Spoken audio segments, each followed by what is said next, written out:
Hey there.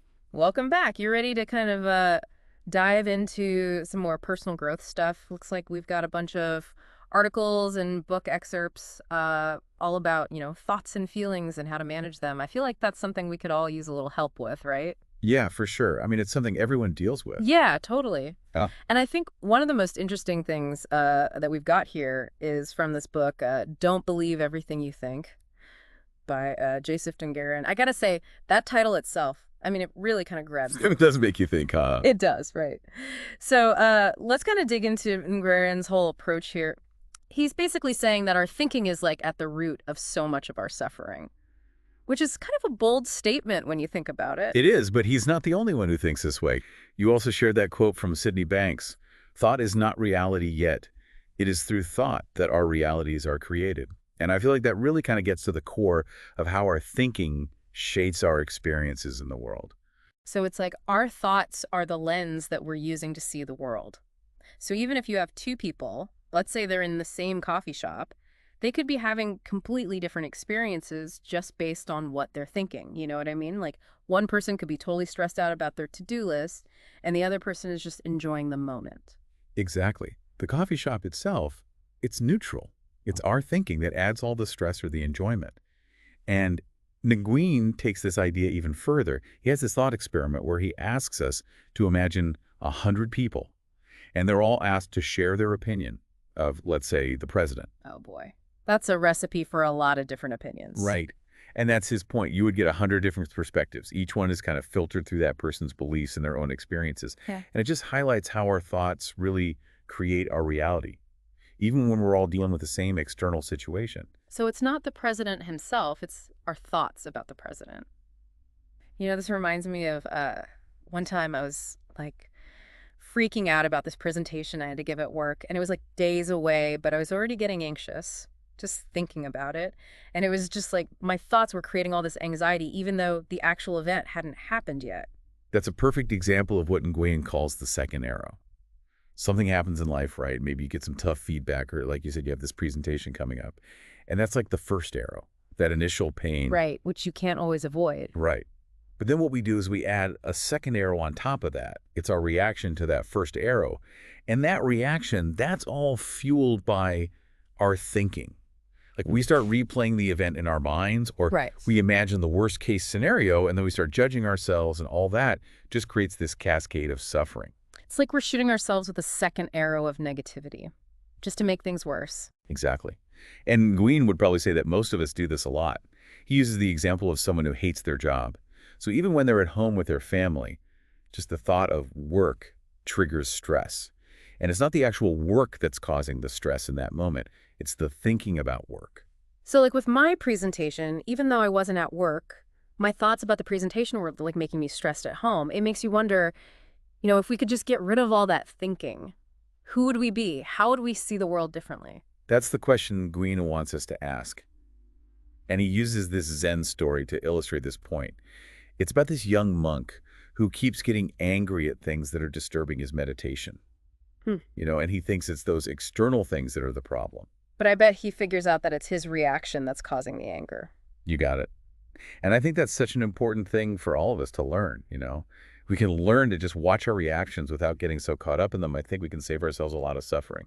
It's like that quote, pain is inevitable, but suffering is optional. Yes, that's a good one. And that kind of leads us to this other distinction Nguyen makes between thoughts and thinking, which might sound kind of subtle, but it's really important. He's saying thoughts themselves are neutral. They just pop up.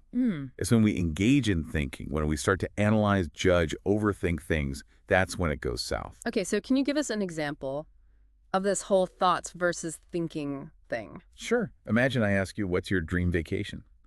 The first thing that pops into your head, maybe it's a picture of you on a beach or exploring some city. That's a pure thought. And it probably comes with a feeling of excitement or joy. But then the thinking kicks in. Can I actually afford to do that? Do I even have enough time off from work? Who's going to watch the dog? Exactly. And all of a sudden, all that excitement is gone. And now you're worried and doubting everything. That's the thinking taking over. And that's where most of us get stuck. So we're not supposed to get rid of all thoughts, because that's probably impossible.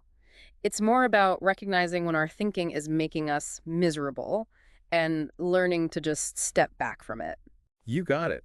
And that's what we'll explore more as we continue this deep dive. So I'm really starting to see how this whole thinking thing can really mess with our happiness.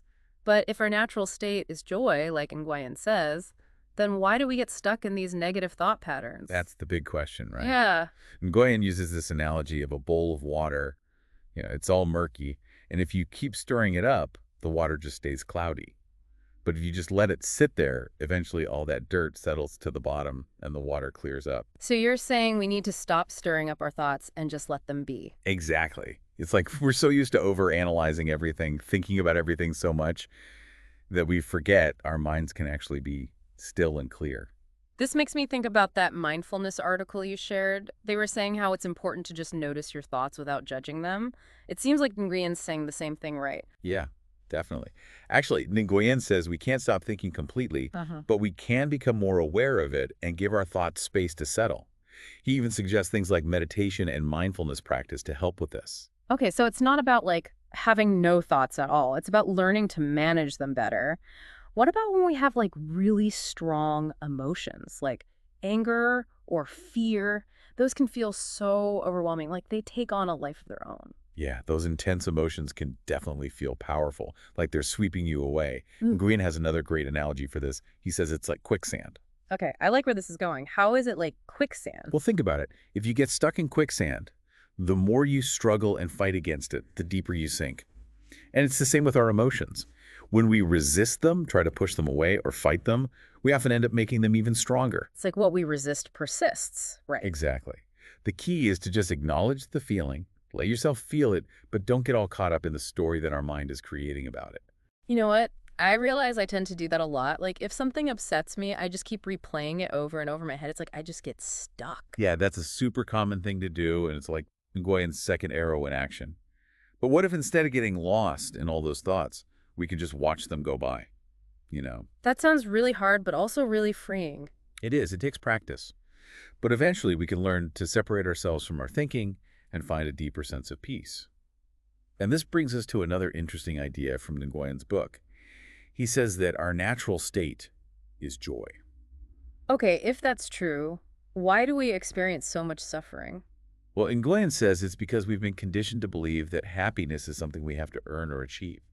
Like we need to think positive thoughts all the time, get lots of stuff, or reach all these goals to finally be happy. It's like we've created all these conditions for our own happiness. Yeah, exactly. But Nguyen is saying that real joy is already inside us. It's not something you chase or create. It's just there. So we're looking for something outside of ourselves that's already within us. Right. He talks about babies as an example.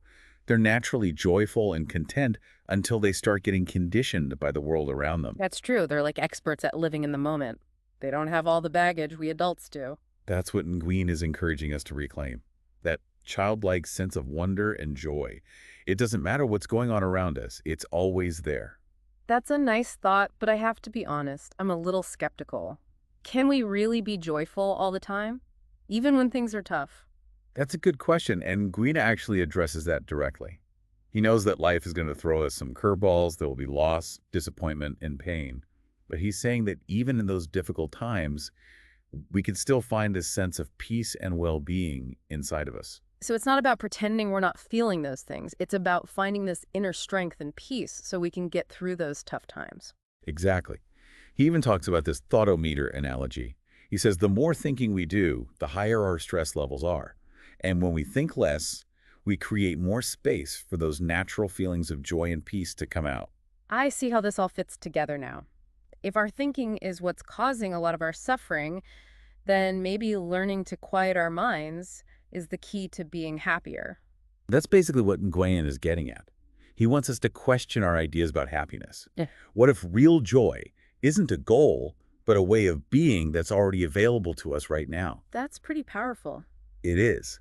And it leads us to another important question that comes up a lot when we're talking about personal growth. What about goals and ambitions? If we're not supposed to overthink everything, how are we going to get anything done? That's a good point. It's not like we can just float through life without any direction. Right, and Nguyen doesn't say we should abandon goals altogether. He just wants us to look at where those goals are coming from. Okay, what do you mean by that? He says there's a difference between goals that come from a place of desperation and goals that come from inspiration. Goals from desperation, they feel heavy, like a chore. It's all driven by fear and scarcity, like, I need to get this promotion or I'll be a failure. And goals that are inspired, they feel lighter, more true to who we are. Right. It's not about running away from something. It's about expressing something.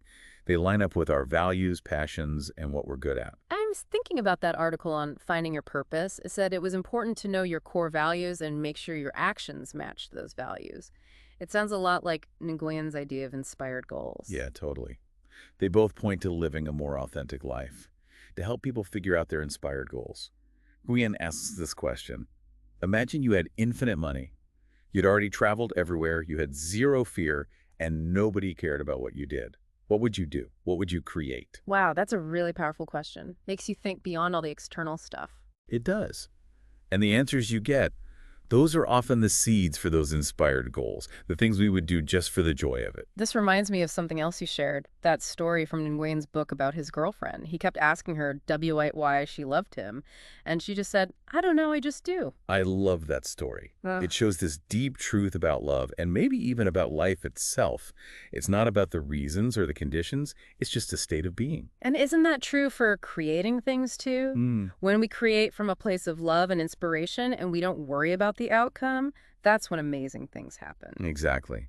Nguyen says this applies to everything we do, our work, relationships, even how we handle challenges. When we approach them with love and acceptance, we make space for something truly amazing to happen. This is all super inspiring, but I have to ask, what happens when we start living like this, in this non-thinking inspired way? Does it feel weird?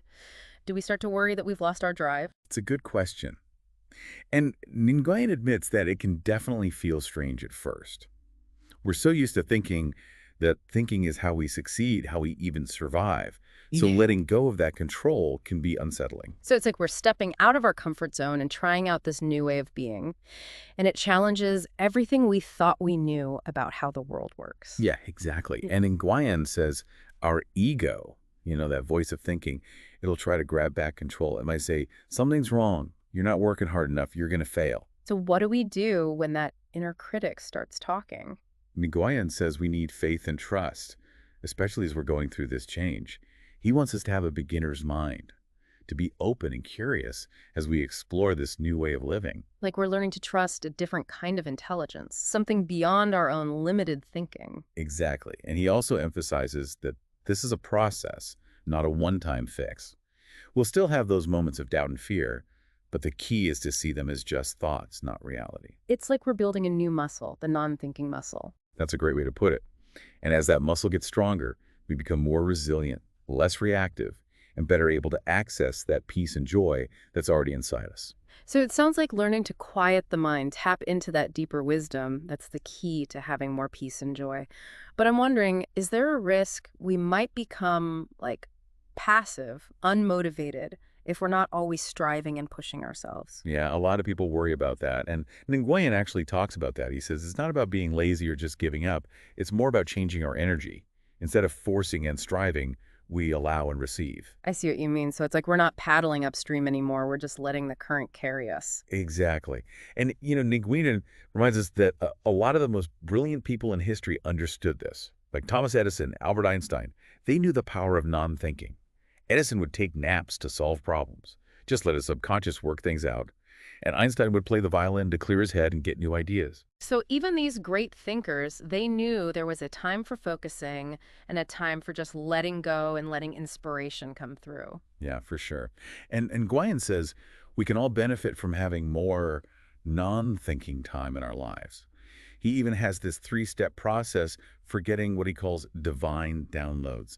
Those moments when you suddenly get clarity and inspiration out of nowhere. I'm listening. What are those 3 steps? Okay, the first step is to notice your thinking.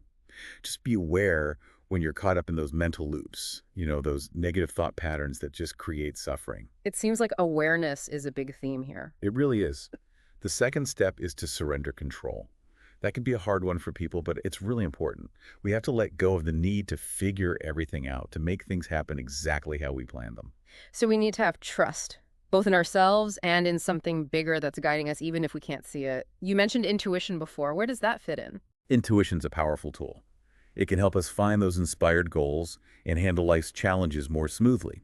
It's basically a direct line to what Nguyen calls the universal mind, that source of wisdom that goes beyond our limited thinking. It's like that little voice inside that says, do this or don't do that, even when we don't know why. You know, I'll be honest, I used to just ignore my intuition. Thought it was just a random thought or feeling. A lot of people do, especially because our culture values logic and reason so much. Mhm. But Nguyen wants us to pay attention to those gut feelings. They often have important guidance that we miss if we're too stuck in our heads. So how do we know if it's intuition or just random thoughts? It takes practice, but one way is to make time for stillness and silence in your life. When our minds are quiet, we can hear those whispers of wisdom more clearly. That reminds me of another Zen story from Nguyen's book. It's about this master who keeps pouring tea into a scholar's cup. The cup's already full, it's overflowing, and the scholar's like, hey, what are you doing? And the master says, you're like this cup, so full of ideas that there's no room for anything new. Yeah, that's a perfect example of how our minds get so full of thoughts and beliefs that there's no space for fresh insights. Like we have to empty our minds to make room for something new to come in. Right. And the third step to get those divine downloads is to focus on good feelings. That doesn't mean you ignore the negative stuff, but it's more about bringing in love, gratitude, joy, even when things are tough. I get it. Like we're changing our energy, raising our vibration to match those miracles we want in our lives. Exactly. And Guillen reminds us that even as we're moving toward this way of being, this non-thinking and inspired way of life, there are going to be challenges. We might feel weird about this new sense of peace. We might have doubts and fears. It's like anything new takes time to get used to it, to learn to trust the process. That's right. But Nguyen says those challenges are totally normal, and he gives us tips on how to deal with them. He reminds us that non-thinking isn't about being passive or lazy. It's about connecting with a deeper wisdom and letting that guide us. So as we wrap this up, is there one thing you want our listener to take away and use in their own lives today? Yeah. Start paying attention to your thoughts. See how they affect how you feel, what you do, and your experiences in the world. And then try to make more time for non-thinking. Notice those moments of peace and joy that come naturally when you're not so stuck in your head. And don't be afraid to question those goals that are driving you. Are they coming from a place of need, or are they truly inspiring you? And remember, you're not alone on this path. There are so many other people exploring these same ideas. People looking for a more peaceful, joyful, and meaningful life. It's like we're all part of this big shift, a movement toward a more conscious and connected way of being. And who knows what amazing things we can create when we tap into that power. That's a great thought to leave everyone with. What's one small thing you can do today to make more space for peace and inspiration in your life? We'd love to hear what you come up with. Until next time, keep diving deep.